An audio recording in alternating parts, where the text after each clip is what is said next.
Hello everyone, now let's tackle this final challenge for the Gacha Love Delivery event called Philanderer's Alliance. So this is probably one of the most straightforward final challenges they've given to us in a long time. I don't think there's really any super confusing mechanics here. There's not a ton of RNG aside from just what you get from the game usually, like for example skill use being random and that sort of thing. It's just a challenging fight against 4 very strong units, and even the map is rather small and restrictive.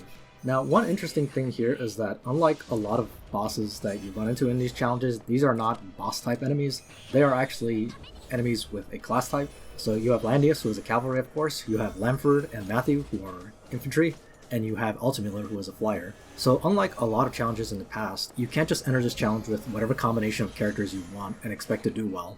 I think the simple way of putting it is that this stage really challenges you on the basics of the game. You have high stats, huge damage from AoE and single target from these enemies. You have a couple debuffs flying at you, but they're all predictable ones. There's no annoying random debuffs to be found here. And of course you need to bring characters in the right classes. And being that you are fighting against a cav and 2 infantry, Lancer characters are at an overall disadvantage for this fight, and for the purposes of the videos I make, that means that disqualifies a ton of the tanks that I could have brought into this fight. And obviously an infantry tank would be a bad idea as well, because Landius would hit infantries very hard. So what that means is that you need to bring in either a neutral tank, so someone like Layden or even Freya, or more ideally, in my opinion, is that you bring a cavalry tank. Now, like I just said, I could have brought Freya if I really felt like it, but these units have such high stats that it's really unreliable to have Freya be tanking them, so it's a lot safer for me to be bringing in some kind of cavalry tank. And amongst freebies, that means I'm down to one of 2 choices, and that's Scott or Emerick. Now, one of the big problems for me is that I don't have Scott or Emerick runestoned, so that means I don't have a guard skill on either one of them. And believe it or not, I'm actually running low on runestones on my account, so I can't just be runestoning characters willy-nilly, so that's why in this fight Melania is coming to the rescue. Aside from being the key character in this strategy by enabling Emerick to be the tank, Melania is actually also very important to Emerick's survival, because even with the class advantage against both Matthew and Lamford, he's actually at a huge risk of getting killed in this fight, especially Lamford, believe it or not, because once Lamford gets too many stacks of the mechanic in this fight, his stats will be so high that the fixed damage from his chain lightning attack will just chip Emerick down very hard.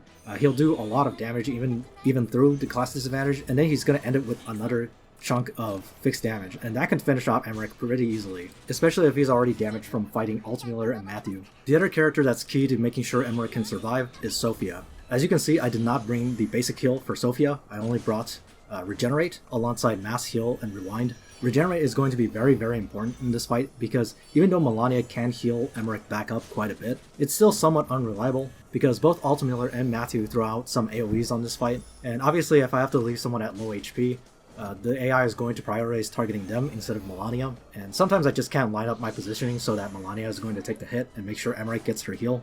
Another character who's also screwing up the targeting priority somewhat here is Chris. Because I brought Amazon Champions on Chris, that means both Matthew and Lamford are going to prioritize hitting her if they can reach her. Now, given that earlier I was crapping on the idea of bringing Lancers in this fight, you might be wondering why I brought Amazon Champions at all. So there's a couple reasons for that.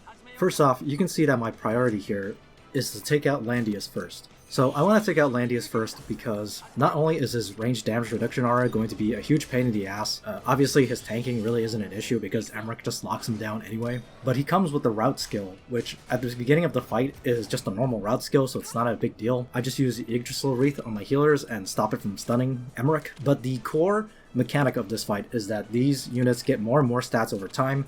You'll see them get a stack of a buff whenever they end their turn, and whenever they end their turn next to each other, they actually give each other stacks of buffs too. So if I can, I need to keep them apart from each other. But more important than the stats is that once any one of these units reaches 7 stacks of this buff, their skills will actually get powered up. This is especially true in the case of Landius, because while you get things like Lamford getting a guaranteed crit on his Chain Lightning, or Matthew and Ultimiller getting wider span and an undispellable debuff on their skills, not only does Landius' route stun become undispellable, it actually becomes unresistible as well.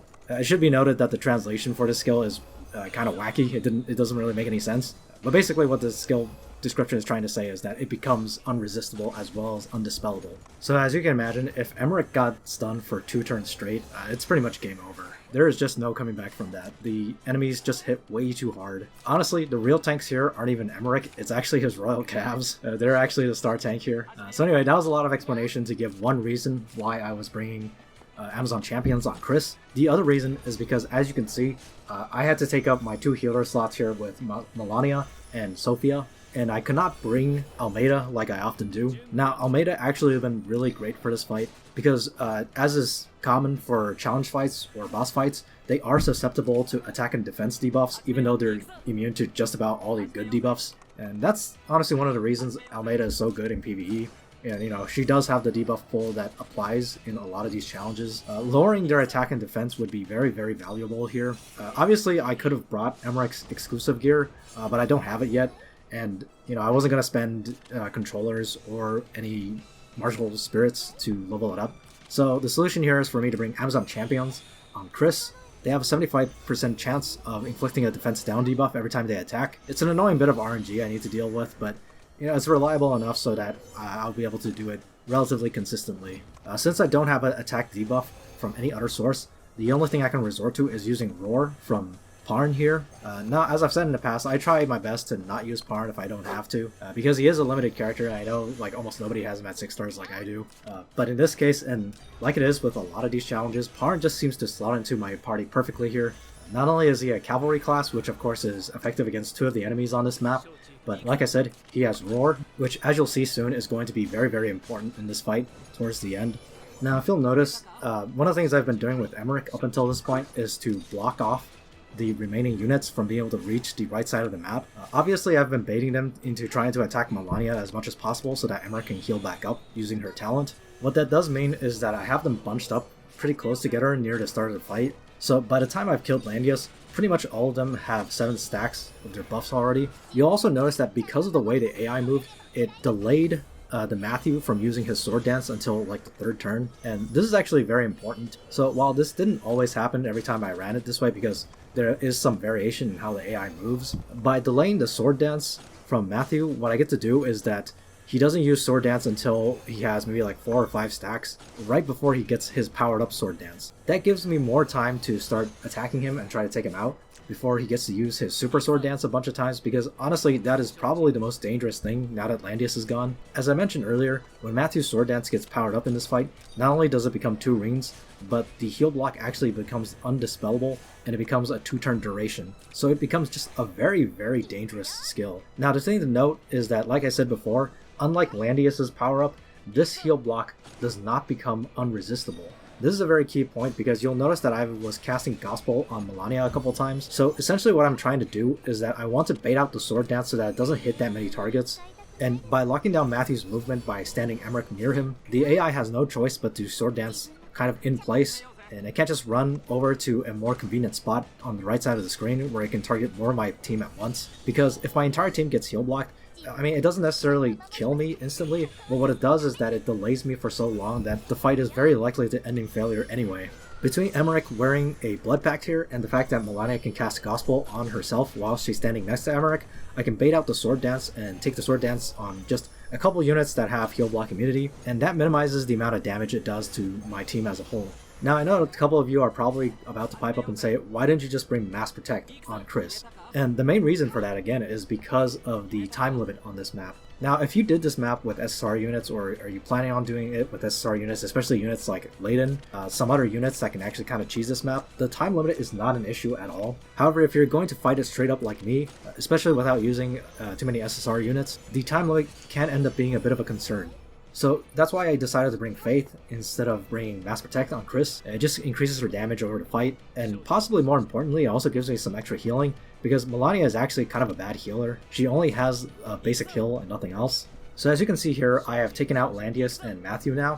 One of the things I try to do once I've taken out Landius is to try to keep Lanford away from the other units if I can. I can do this in a number of ways, either by manipulating his AI into attacking a certain unit, or just by ramming him around with Emerick. Lanford by himself is probably the least threatening unit on this map overall, but the real problem is that he gives a stat aura to everyone. So for example, on this turn, you can see that I just roared Ultimuller because I am preparing to take his first Super Dragon Breath. Ultimuller's Super Dragon Breath is the final real threat to me on this map, and it's a real doozy, because over several runs that I tried of this map, this skill can one-shot my units very, very easily. Not only does it have 50% increased damage on top of all those bonus stats that Ultimator already has from all these stacks he has, not just of the mechanic but also of his talent, but it actually has increased span by 1 block, so it has 3 span.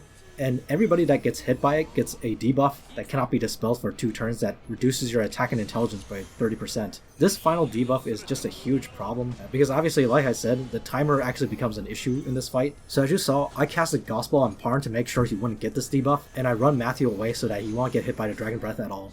And as you can see, my units just barely survive, even with the Roar on Ultimiller and Lanford being out of the way. If I had not roared Ultimiller and if I had not kept Lanford away, then sure, I could probably run away Chris and Parn as well, and Melania and Sylvia would probably survive because Shrine Maidens are OP, but believe it or not, Emerick would actually get one shot by the Dragon Breath, because Emerick's damage reduction talent only applies in battle, and it doesn't apply to AoEs, so Emerick just gets killed by the Dragon Breath if I don't do all of this.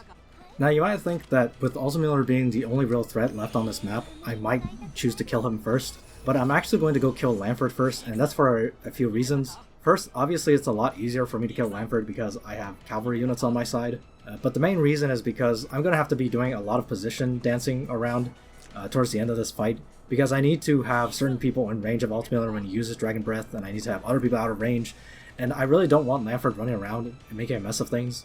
It's just a little bit too risky to leave him around. And like I said earlier, it's actually possible for this Lanford to kill Emerick after he's been weakened, even with the class advantage going Emerick's way. Now, Ultimiller is going to be a constant threat the whole time, because his stats are just so high now that he can one-shot almost anybody. Even when he's countering, he has a good chance of one-shotting people.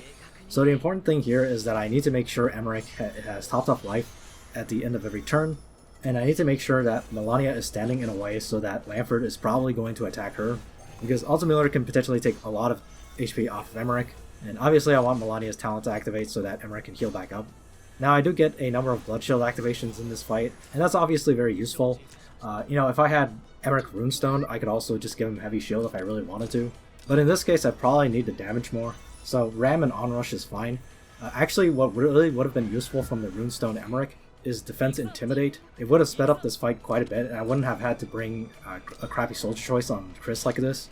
But whatever the case, the rest of this fight is very straightforward. I just beat up Lanford until he dies, and then I just have to sort of tiptoe around Ultimiller. You'll notice that I'll be checking their skill cooldowns very often, just to be completely sure that whatever skill they have queued up isn't the AoE. Anytime Ultimiller's AoE is back up, I make sure Parn's Roar is ready to go. I roar him. Ideally, I will even use Glory of the Faithful while I'm doing that, because I want to make sure Parn doesn't just die when he does that. Like I said, this Ultimator stats are so high at this point that he can just counter people to death sometimes. And that's actually one of the reasons I'm not attacking with Emerick either. Because if I attack with Emerick, because he's a Cav plus Cav unit, he's just going to run in front of his soldiers and get himself killed. By the end, you'll see that I'm doing pretty bad damage to Ultimiller, and I need to be super careful about what I use and when I use it. But like I said, the rest of this fight is relatively simple. There's really not a whole lot left for me to say.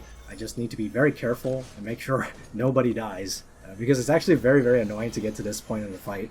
But in any case, hopefully you guys will enjoy the rest of the video, and hopefully you enjoyed watching Melania and Emerick get their time in the spotlight for once. And with that out of the way, that's the final Gacha Love Delivery Challenge. Thanks for watching, everyone!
自分のことはちゃんと守りますから。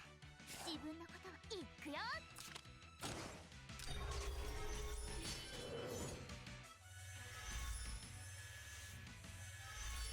行くぞ。はい、これでも食らいなさい。行くぞ。正確に目障りだ。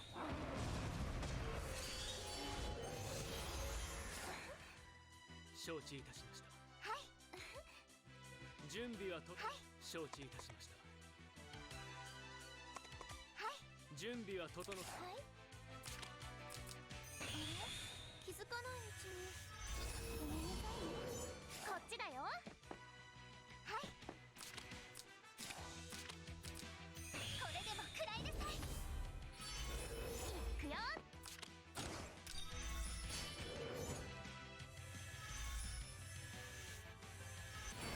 行くぞ。決めたか。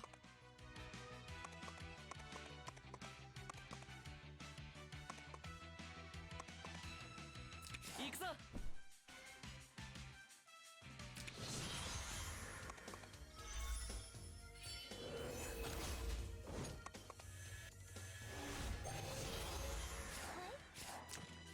準備は整った。はい、いくよ。はいはい、行くぞ。こっちだよ。は行くぞ。い決めたか。はい、準備は整った。始めようぜ。こ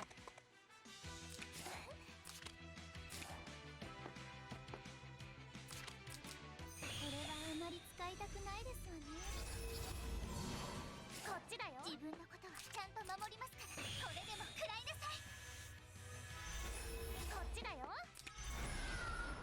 行くぞ。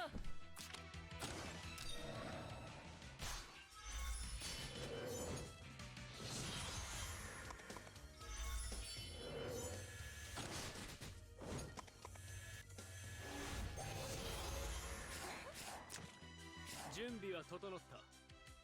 自分のこと承知。始めようぜ。行くぞ。はい決めたか。自分のこと準備は整った。はい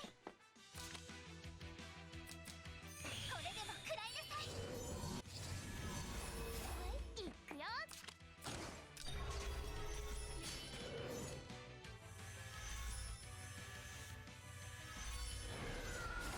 始めようぜ。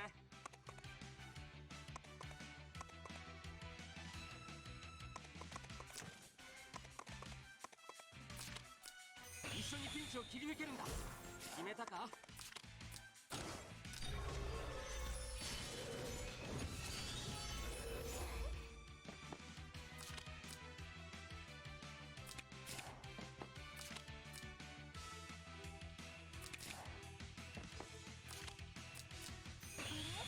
気づかないうちに。ごめんなさいね。行くぞ。は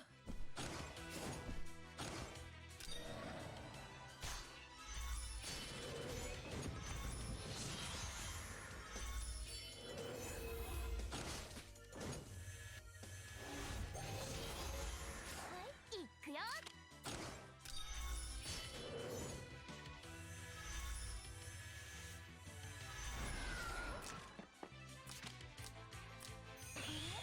気づかないうちに。ごめんなさいね。承知。行くぞ。行くぞ。